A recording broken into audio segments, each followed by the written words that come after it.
pleasure to introduce Dr. Robert Davis. Most of us know him as Dr. Bob. With a career that spans everything from stock clerk to entomologist, Dr. Bob brings a uniquely grounded and scientific perspective to pest management. He holds advanced degrees from the University of Nebraska, is a board certified entomologist, and currently serves as a technical services representative with BASF.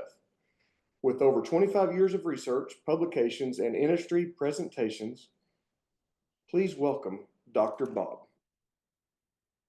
Wow, thank you. Thank you very much, Jason. I appreciate that. I'm glad you didn't read the whole thing because when you do, it sounds like I can't hold a job, getting all this stuff right. But no, it's been great and very much appreciate the invitation from TPCA and Tammy and yourself and what Tammy and I talked about is we've had quite a few uh, questions, if you will, and also comments about the tawny crazy ants, what we call the AKA raspberry ant, right?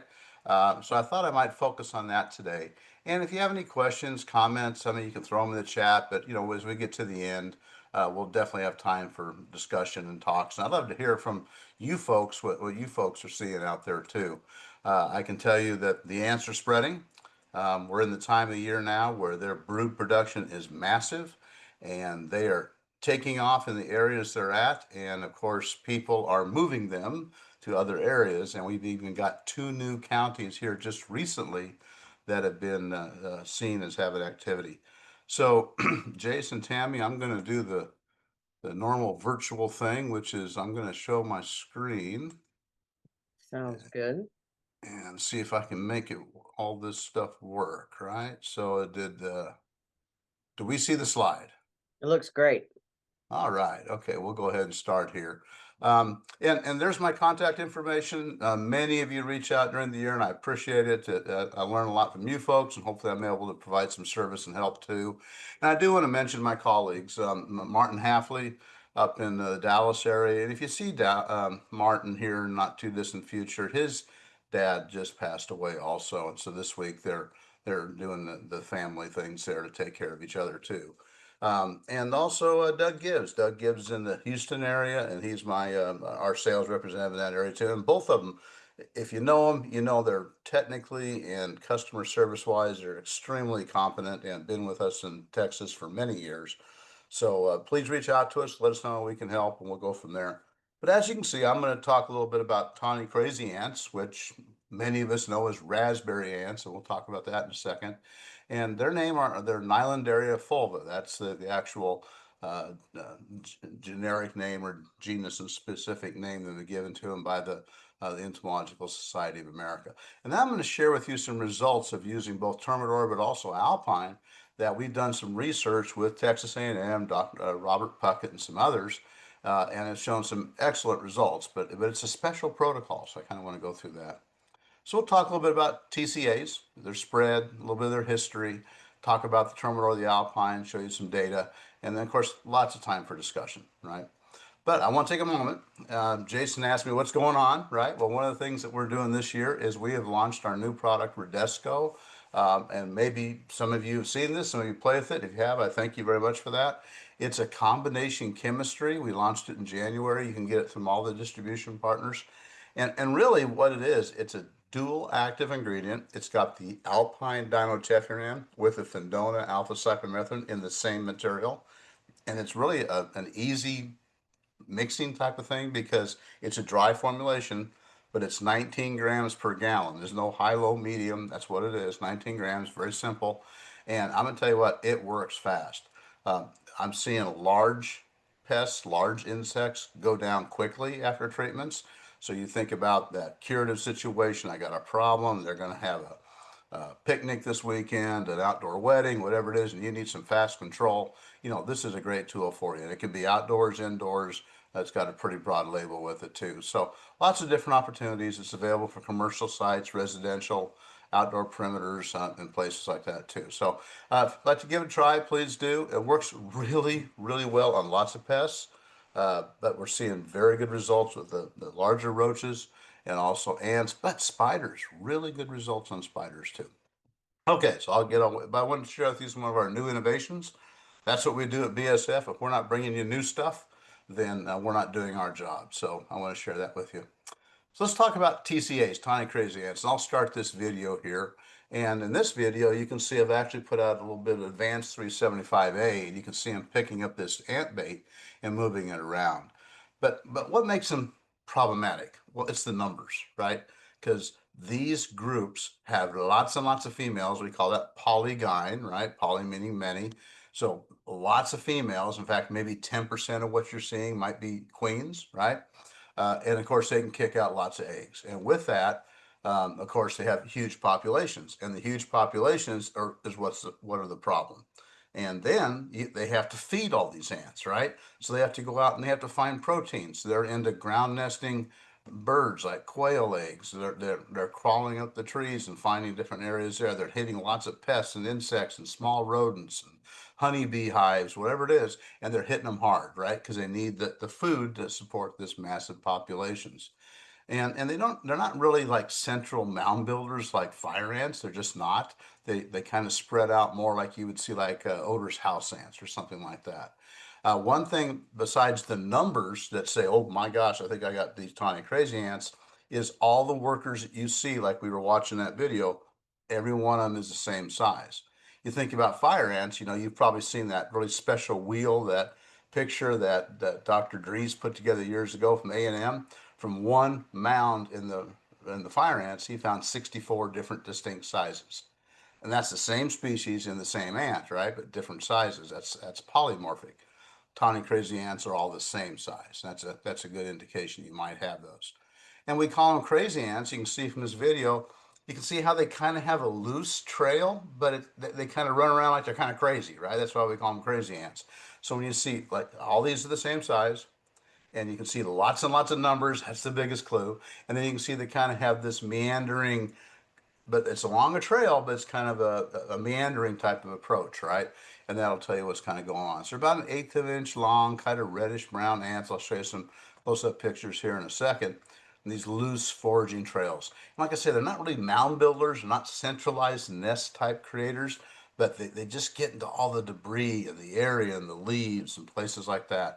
And then you go in there and kind of move things around, you'll see them quite readily. And here's a good picture from the right side. This is from my colleague, Dr. Jason Myers, and he did his work with tawny crazy ants at Texas A&M for his doctoral degree. And you can see from this picture here those hairs on there. So how do we know this is tawny crazy ant? Well, the color helps a little bit, right? And the size, about 1/8 inch. It's a one node ant, right? So I'm going to see if I can get my little cursor to work here. But right here in that center, you can see those single node, and they have long legs and long antennae in comparison with the body, okay?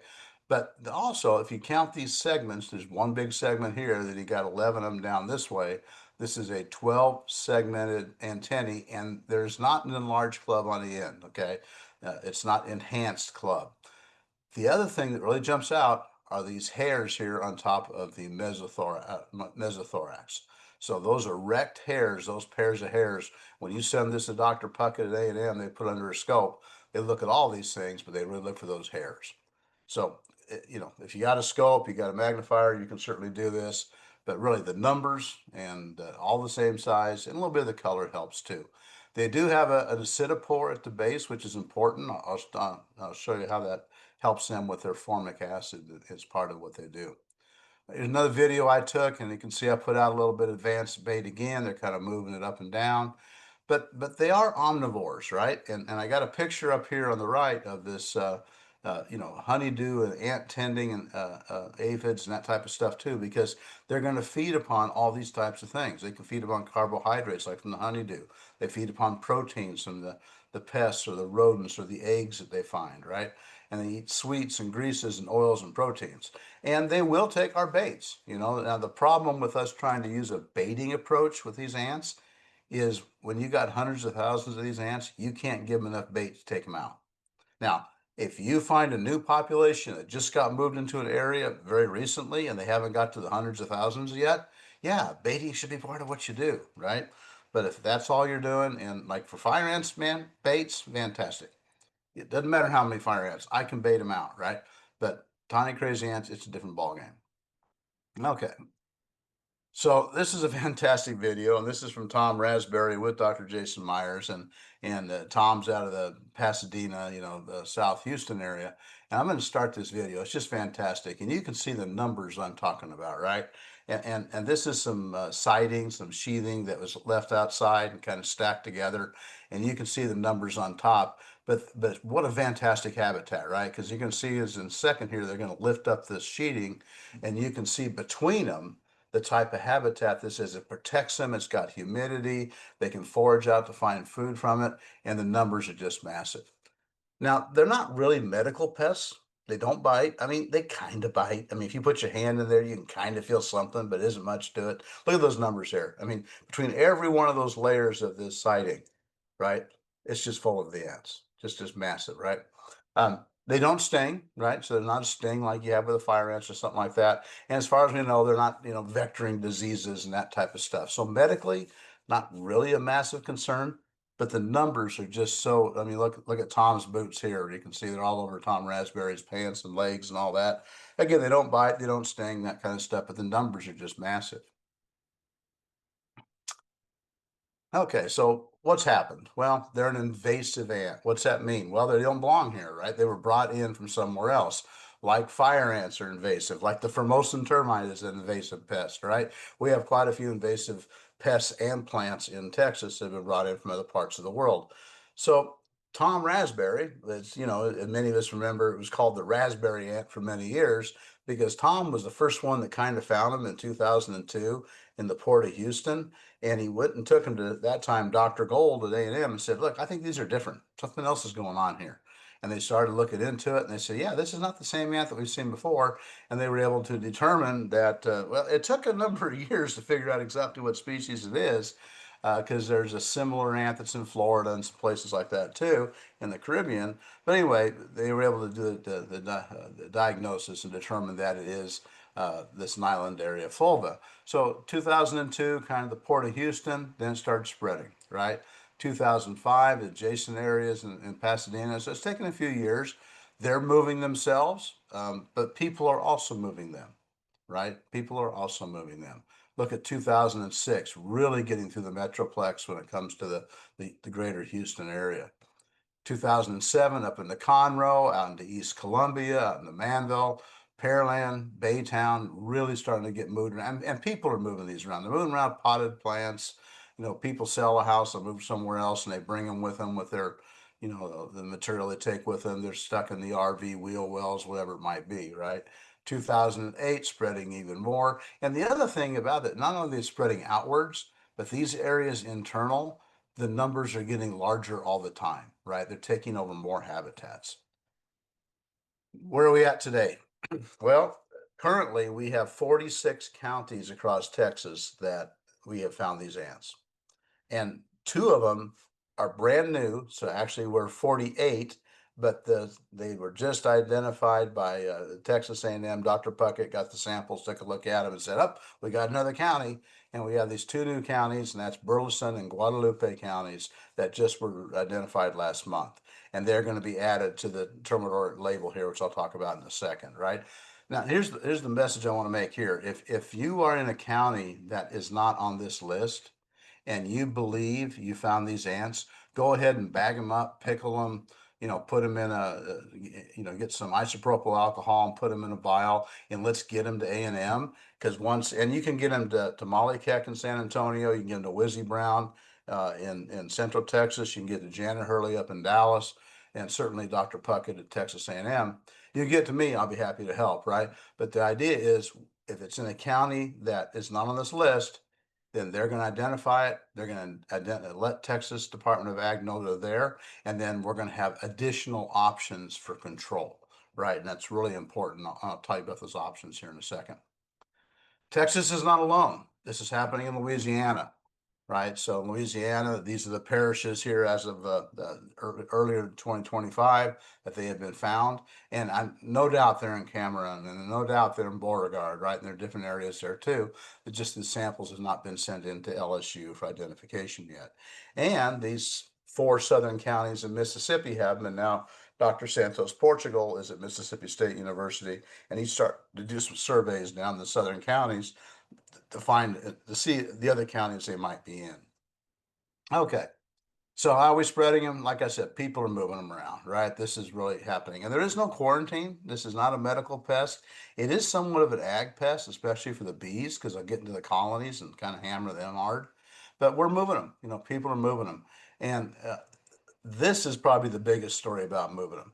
And San Antonio is a fantastic example of this, and so is Pasadena, where they get into some of these nursery areas like a Home Depot or a Lowe's in San Antonio off of 1604. There is a Lowe's, and they have a really nice nursery setup, right? And people go in there and they buy potted plants and everything else. Well, they were in this inventory.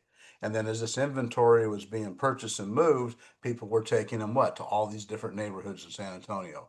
And then here a couple of years later, oh my gosh, where did these ants come from? What's going on? Pest control companies are like, I've never seen this before, right? But really traced it back to the potted plants and the landscaping materials being moved from many of these big box stores. So this is what happened in Pasadena. You can see at the lower left-hand side here of that mulch bag, those are tawny crazy ants, right? You can see them in that pile right there. So they can be moved anytime, all the time. They're being moved now and today.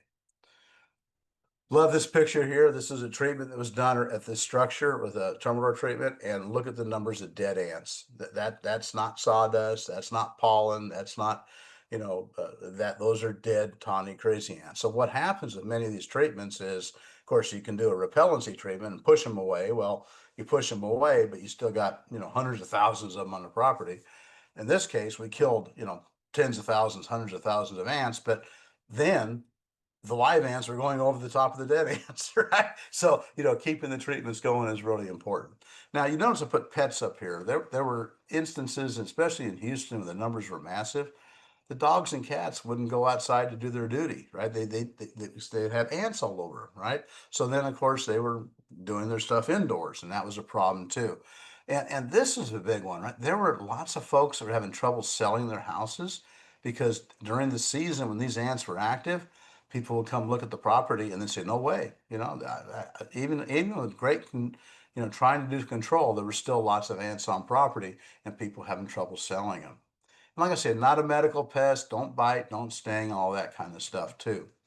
Um, okay, why don't we call it raspberry crazy ant anymore? Well, the Entomological Society of America, they're the ones that do the nomenclature, and they had a committee get together, and they do this every year with lots of ants, or excuse me, lots of insects around the world. And they gave the name Nyland, they determined it was Nylandaria fulva, and they also signed the common name tawny crazy ants, right? So, but tawny crazy ants, raspberry ants are synonymous, right? They're kind of the same thing. Love this picture here of the bees. You can see the ants are all over it. This has happened numerous times where we've had, certainly the feral bees are getting hit, but also, the commercial bees. You have to protect those bees from the ants getting in and taking in there for, getting to the carbohydrates and the sugars. And they can kill the bees themselves, which are protein for them. And this is the other big one. I mean, they like many ants, fire ants will do this, right? These gals, right? They get inside and they short out the electricals. And I live in an area here in Central Texas, and they got into it's a gated community kind of thing, right? It sounds better than it is, right? But anyway, it got into the mechanism for the gating system and shorted it out. And $1,700 later, it's solved, right? That kind of thing. So you got to be careful with the electricals. And this was a really big thing down in the Houston area because it got to the refineries and it got to their control systems. And according to Tom Raspberry, when he was working with these groups, it was like $1 million after they were shorted out a few different times in production costs and everything else. So anyway, when the ants get in and start taking out our power, it makes a big impact across lots of different things.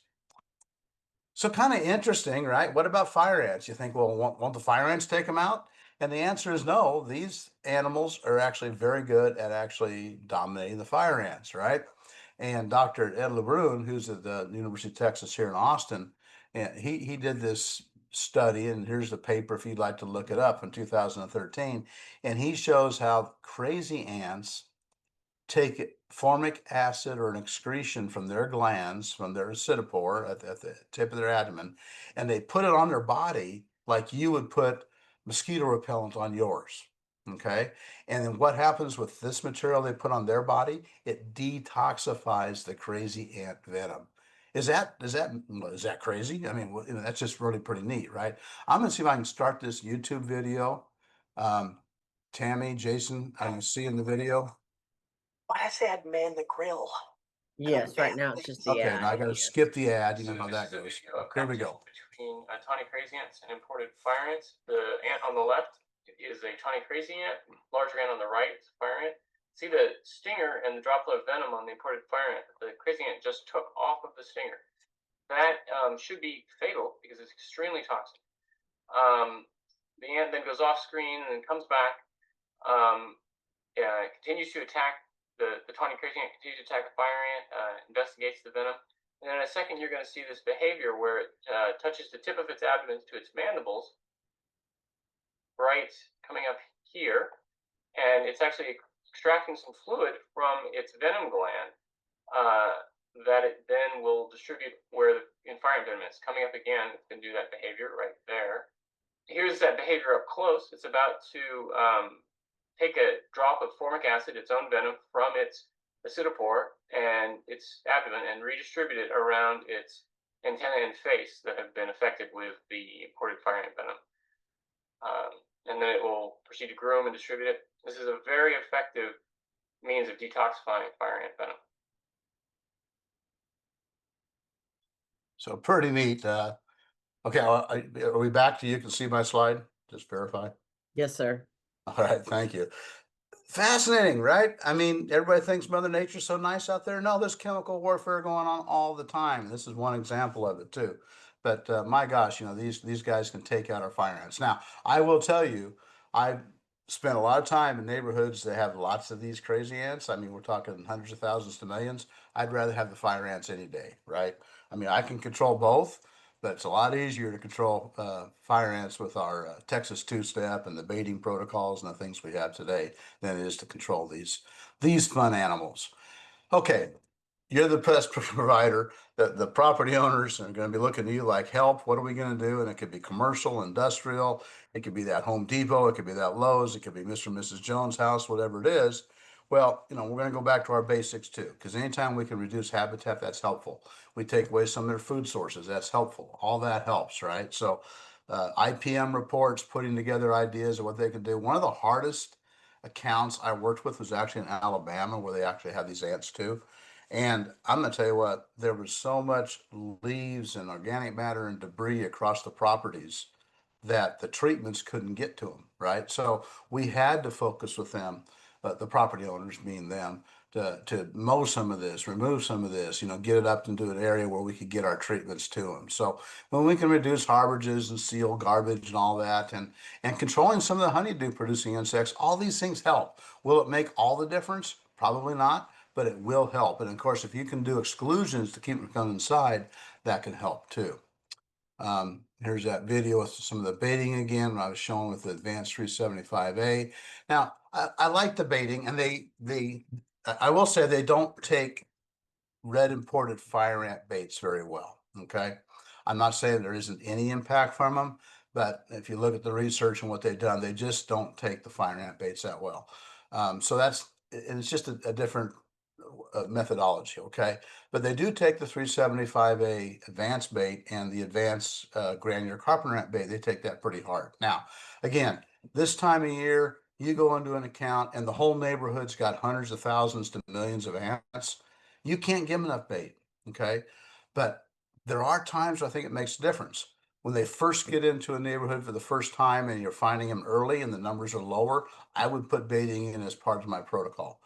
I also think that maybe early in the season, I'm talking like February into March, when they're not kicking out tons of numbers yet, but if you can get some bait into that brood population, I think you can have a pretty major impact on them, and you slow them down into building huge populations later on in the summer months. Instead of having large populations June and July, it might be July, August, or into September, right? So the baiting can make a delay. So it does help, right? And here's that granular carpenter ant bait. I was putting this out, and they were, they take it very readily and they will move it. And the other thing is you can kind of see where they're at because you can kind of see them moving the bait around too, which is helpful.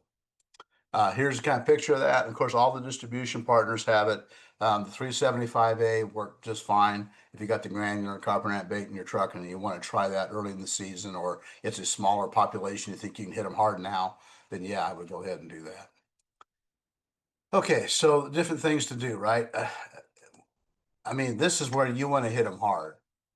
I'm going to turn that down in case I get the noise down. And you can see I got the bait here and I can kind of see where they're trailing. They go up and down trees a lot because there's a lot of honeydew producers. There's bird nests. There's lots of things up in trees. They do that quite a bit too.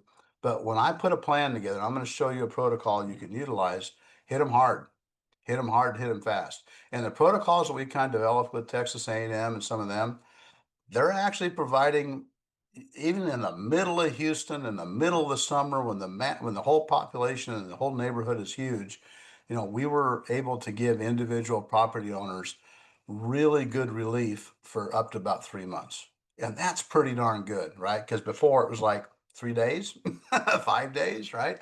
So it made a big, big difference. Now, what happened is we have these special labels called Section 18 labels that were created. Now, what's this about? So first of all, this is a very special designation given by the EPA for a label, for a product, because they need something extra beyond the regular label. And the regular label is called a Section 3 label, right?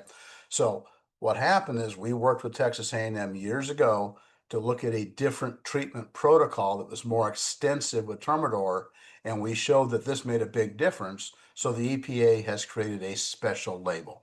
And if you'll notice, this label is approved, and we have one in Texas, one in Louisiana, one in Mississippi, and it's approved until September 27th of next month. I can tell you that right now, TDA, Louisiana Department of Ag and Forestry, and Mississippi Department of Ag are in the process of submitting the packet to EPA for another 3-year approval, basically. Okay, and you never know what's going to happen, but it's been approved. It's been reapproved 3 times in a row, so I expect it will be. But until it is, we don't know, right? Okay, so what happens? Well, right now this is a Section 18 special label for Termidor SC only. Not for any generic, no other product, not for Termidor WG, just for Termidor SC, okay? And what is it? Well, it can be used for the control of tawny crazy ant species in the state of Texas under this special label. And you have to have the regular label too that's on the container itself. Okay, so you refer to the Section 3 label, which is the regular one, but then here's additional use directions that we can follow that's going to help us out. Okay, so what are we doing here? So it's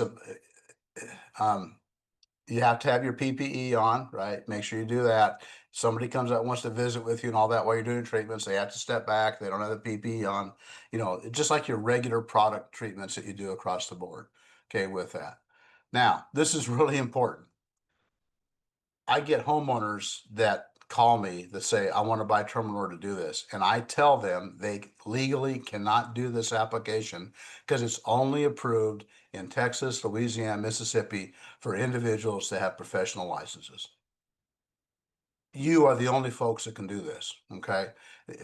So I just tell property owners, call the professionals. They're the ones that know how to do this. And I do this all the time anyway, because I want you folks to be the ones that are doing the service providers. It doesn't matter what we're talking about. But in this case, it is legally true that you have to have a license to do this, okay? So that's important. All right, so what's happening? And number one, remember I showed you this list of states, or excuse me, list of counties. So in Texas, here's the list of counties that this label is approved for. And this will be updated with the 2 new counties, right, that just came in here in the last couple of weeks. And it's going to be right on the label. And when you need this label, you can go right to the state, TDA. You can go to our website. But this bottom one, I mean, I'd love you to go to our website. Please do, right? But this bottom one, I want you, if you haven't seen this before, it's called cdms.net. Every manufacturer that has a label in an SDS, they post it on this website, and it's free in their PDFs. And they always have the current approved label there for you. Okay. So, I mean, go to ours for our stuff. That's great too. But if you're looking for anybody's, including ours, that cdms.net is a really good resource. And it's free. It's free. You don't have to pay for that. Okay. So let's get into it. What is different here? Okay. First of all, you're going to do 0.06%. That's not different. That's what we do at Terminal SC for general pest control. You're going to apply it 1.5 gallons per 1,000 square feet. That's still the same. No difference there, right? We can go around the doors, around the eaves, around the windows. And really, this isn't different either, because with Terminal SC for general pest control, we can do those 18-inch bands and stuff around the windows and the doors. We can treat anywhere on the structure where they trail and hide.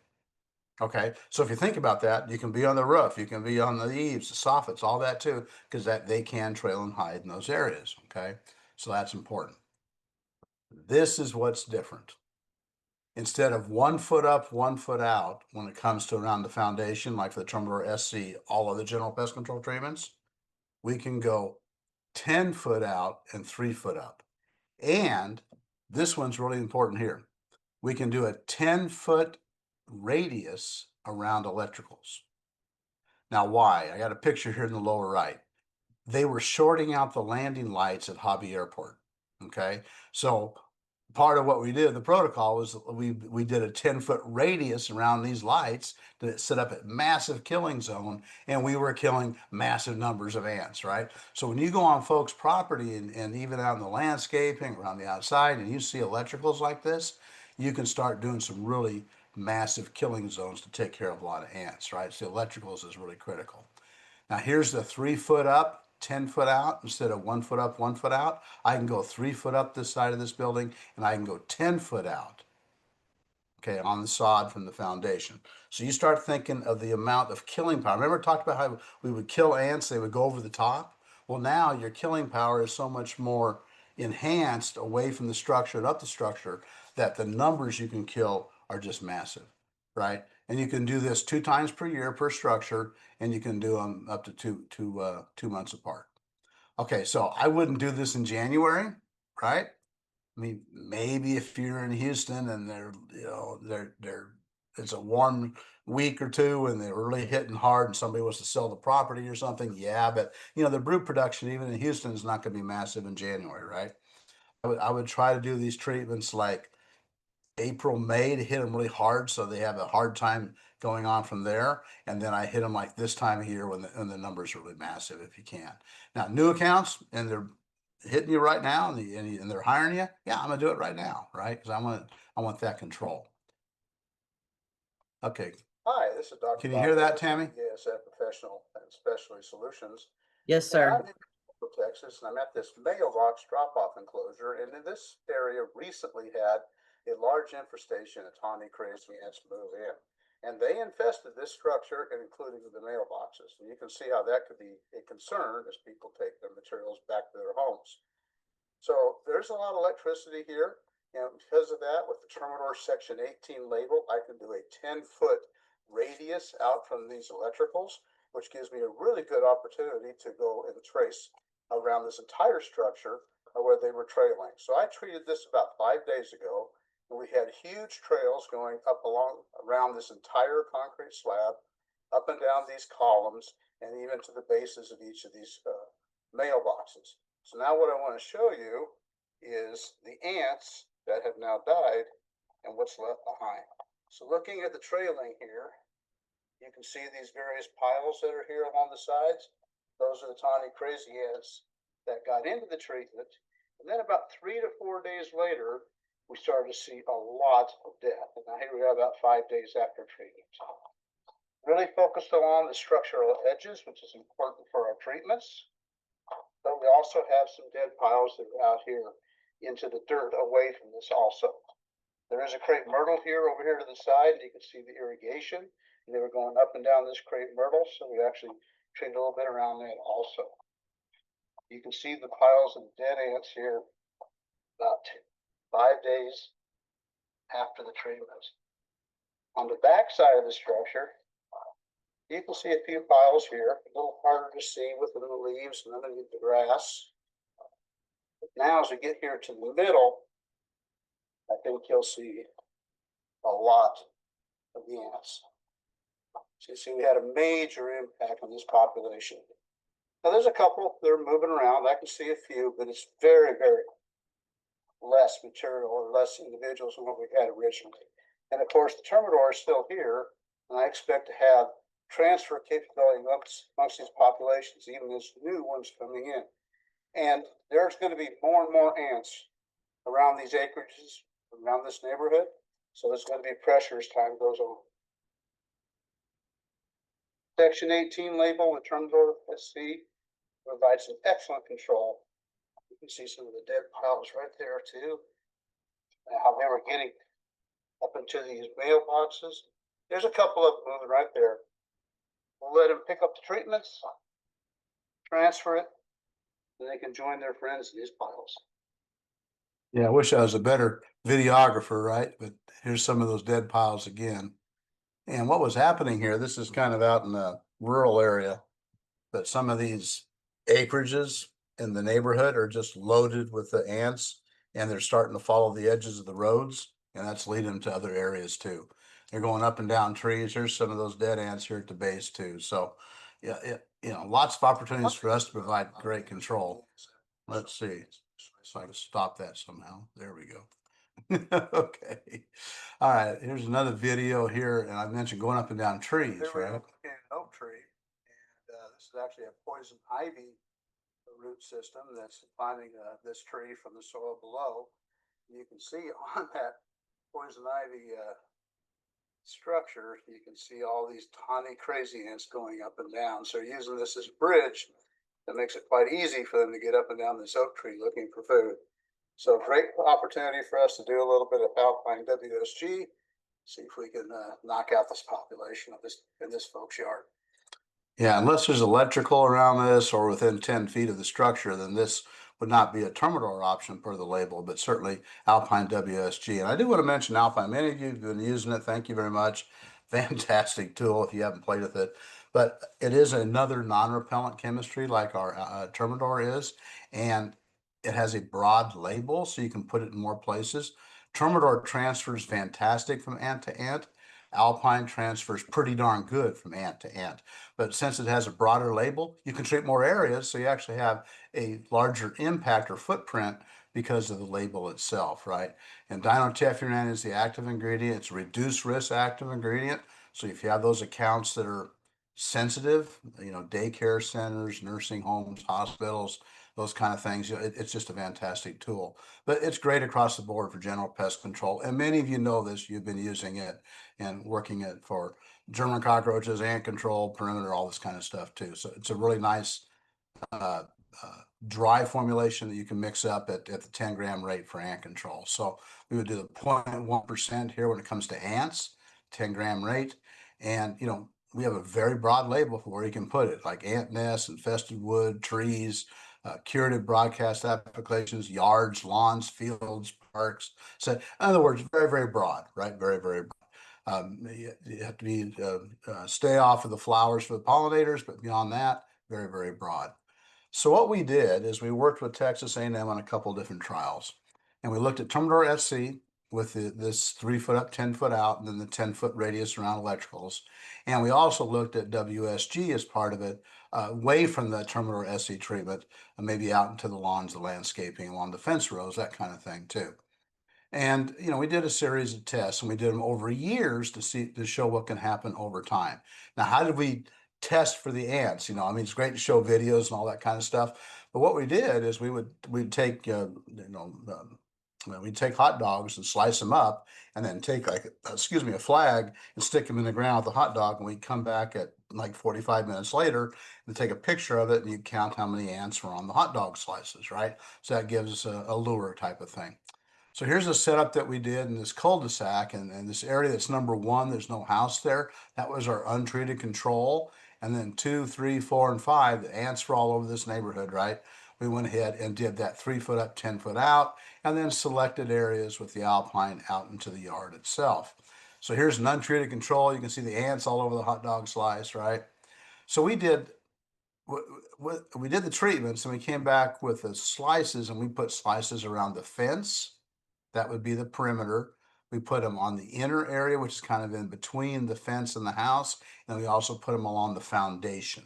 And those were our counts, right? Here's the foundation, that type of thing. This is where we had a control, and you can see we didn't have any ants on there. So that worked out quite well. So this is the first year results, okay? And the top bar is where there's no treatment, right? That's the untreated control. And you can see the numbers remain high, but notice as you get to about Halloween in November, the ant populations aren't as large anyway because they're starting to stop their brood production, right? So you're going to have a lot of pressure and a lot of opportunities to fantastic control up until November time, right? And then November time frame, things kind of slow down. But if you have accounts of those ants that are still there in November through that, probably, I'm going to say Easter time, maybe even before that, right? That would be a good time where you could still hit them, put out some of those baits we talked about, maybe getting the brood and then delay their populations. But then you start getting April through Halloween, the pressures can be high. Okay, let's look over here. And to show you here, the alpine by itself, okay, so this green bar is the fence line, the perimeter. And you can see we've really decreased the amount of ants on the perimeter with the treatments, but they're still coming in from outside and they're hitting the fence. Here's the middle of the yard. That's the blue, and you can see that's really even a lot lower because the alpine treatments out here were hammering pretty good. And then here we are along the foundation where the termidor is too, and they're extremely low, to the point they're really not a problem, right? I mean, you can still find an ant or two here and there, but not in these hundreds of thousands type of thing. So we did that in 2013. We did the same treatment in the same cul-de-sacs the next year, 2014. Look at the overall difference in numbers of ants. A lot less, okay? Then we did it the next year, right? And that's here, 2015. And look at the number there. So here's the other point I want to make. When you use these protocols and you stick with them, you're going to be able to take care of those accounts over time and have a markedly better results over time because you're helping hammer those populations. And the more accounts you can get in the area together, the better, because they're all over the neighborhood, right? So you can have even, and here we did a cul-de-sac, we had four houses and then the untreated control area, right? So we were able to do some pretty massive footprints when it comes to the treatments. Similar study we did with Dr. Gold. Of course, Dr. Puckett was working with us at the time too, because he was there, and Brian Springer down in Houston. And these were houses too, and we did 15 houses type of thing. And we did the termidor by itself, we did alpine by itself, and then we did the termidor alpine together, right? And you can see we did this in 13 and 14, and we came out through 12 weeks after treatment, look at the results. And you can see some of these pictures. We're doing a 3 foot up, 10 foot out. And this, I know this is showing one, but she actually came out too, did the 10 foot. And we also did on the structure around these areas where they might come in through the windows, the vents, and those kind of things too. Here's an electrical doing the 10 foot radius, if you will. Remember, radius, not diameter. So it's actually 20 foot diameter. And we got really good, killing power that way. And of course, 3 foot up, 10 foot out, lots of areas here. Again, here's the untreated control at the top. Numbers are getting massive. Here's alpine by itself, works pretty darn well, pretty good difference. But when you put the alpine and the termidor together here, this black bar, you can see we're getting fantastic results. And this is the treatment. I can tell you, these people, these houses, they're like, my gosh, we haven't had this relief in 5-6 years. We've been dealing with these ants for, at that time, 5 years, and it was just killing them. And they were like, this is great. We're getting control. Again, now this is 13. Here's that same houses in 14. Look at the differential. Where there's no treatment, lots of ants still, but look at the treatment below here. My gosh, like I said, they're getting, 3 months, protection out of here. That's just fantastic for them. So this is the data that was actually submitted to EPA for the Section 18 label. And you can see that mirrored the label, and that is what is approved. And I threw this study in just to show you real quick. I know it's not tawny crazy ants, it's carpenter ants with Dr. Dan Suter out of Georgia. But the transfer is what makes all this work so well. We're letting the ants transfer Termidor from ant to ant, ant to ant, and letting their biology help us with the control. And this is just an elegant study that he did where he took Termidor, 0.06%. He let one single carpenter ant get treated by that treatment. And then they took that carpenter ant and mixed 1 to either 20 that were never treated, 40 that were never treated, or 60 that were never treated. And we want to see what happens 1, 2, 3 days after this mixing of this one single ant with those treatments.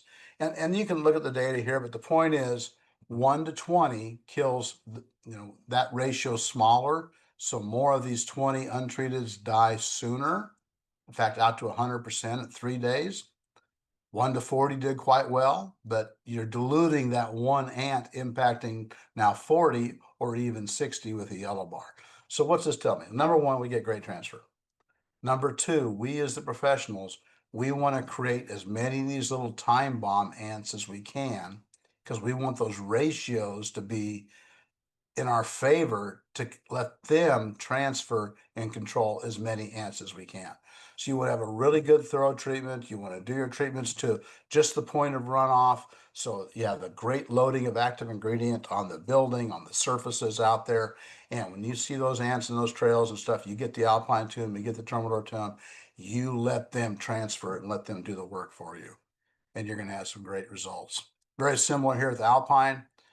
In this study out of Purdue with Dr. Bukowski, he would take, in this case, 1 or 5 treated ants and mix them with 50 that were never treated, right? And again, you can see the results, 64%, 89%, 100%, right?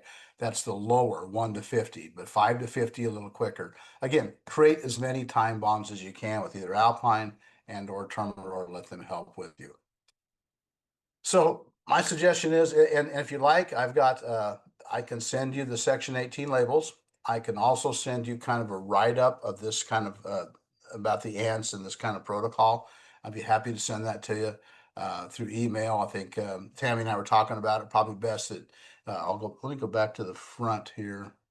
And there's and there's Doug too, but there's our emails and there's our phone numbers. But if you'd like to use that, you certainly can to send us some information. And I'll be happy to send that label as well as the piece.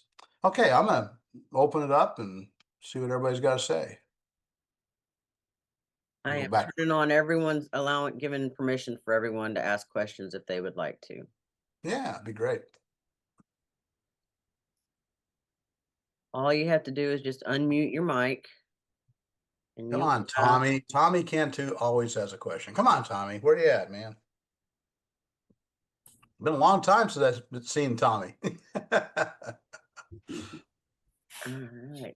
Tommy's probably snuck off putting out fires right now. There you go. Right. It's Wednesday morning. So everybody knows I'm very confident in Love's Termidor. But Alpine WSG, I think most people are using it now, but your plug for Alpine WSG, that is a phenomenal product. You want to kill some German cockroaches. You want to be able to go hammer some ants. I love Alpine WSG. Oh, thank you for that. And yeah, being reduced risk, especially around the schools and the daycares, nursing homes, hospitals, feel really good about the Alpine line across the board. Not that our other products are overly hazardous, not the point, but you just have that extra degree of low hazard. Tony Reagan has a question. Tony, go ahead. Hey, Tony. Hey, Dr. Rob, how are you? Good to hear from you. Thank you, sir. Hey, I've got a huge issue, and actually, I was going to reach out to you. I talked to Colby over Viserys, but between my place in Dripping and yours in Blanco and Henley, holy cow, they are overrun with tawny crazy ants. I mean, Yes. acres. I mean, hundreds of acres. Yeah. Yeah, and all the treatments I'm talking about, of course, are really structurally based. It's not really, 100 acres, 50 acres, 30 acre kind of things.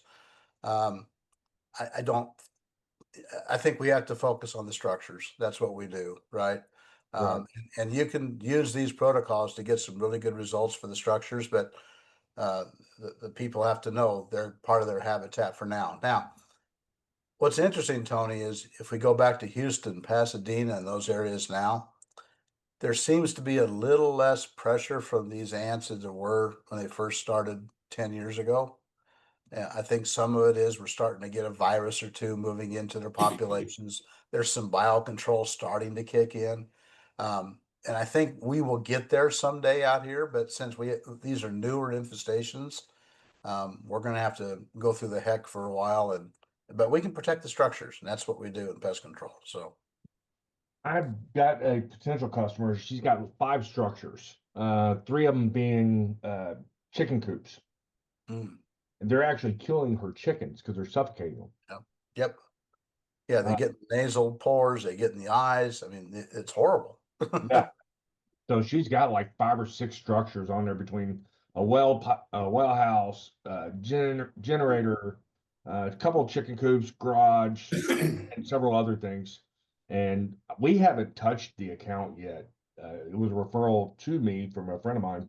Yeah. But whoever's using it, whoever's out there doing it, she won't tell me who, but they're using just repellents. I'm like, stop using that stuff. Whatever they're using, stop. Yeah. She won't even tell me who it is or what they're using.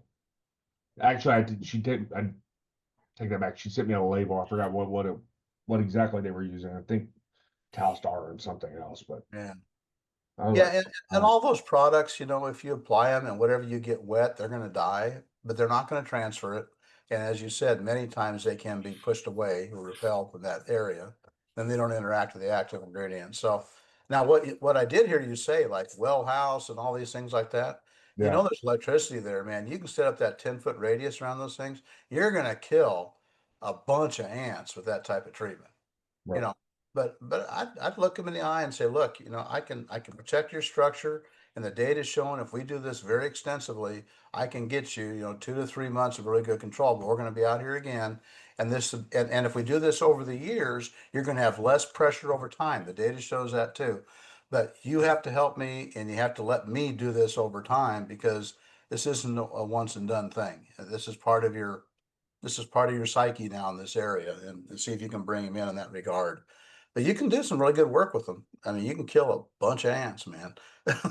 So, Well, we've had several different customers call out there, and some of them just being on the other side of 165. yep, They're in the Henley, and I just declined to go out that far. that's a little bit of ways for you. Now, there's some local pest control guys out here in the Blanco area, and they've been telling me about the various acreages and which ones are really heavy. And there's a lot of them out here. And I've worked with them, say, hey, focus on the structures, do this kind of treatment. And when they set their expectations right, we're not going to take the ants out down by the creek. That's not what we're doing, right? Right. But if we can, but you're going to hammer a bunch of ants, and it's going to help the whole area anyway, because they're going to keep coming in and into your treatments over time. So, and let them know they're going to find piles of dead ants, just like I was showing on those videos, so no doubt. Well, I'm gonna shoot you an email today and ask for that write up. Yeah, please do, guys and Have gals. it I'd be for happy my to send staff. those to you. And And if you can send me a referral for some of the Henley people, that would be great. send you a referral. Yeah, you said you got some PCOs. I don't know any PCOs out there in Blanco or Henley. Oh, I see what you're talking about. Okay, gotcha. So Okay. I'll ask all that in the email. I appreciate it. Yeah, you bet. Good to hear from you, my friend. Thanks, sir. Dr. Bob, that was a great talk, man.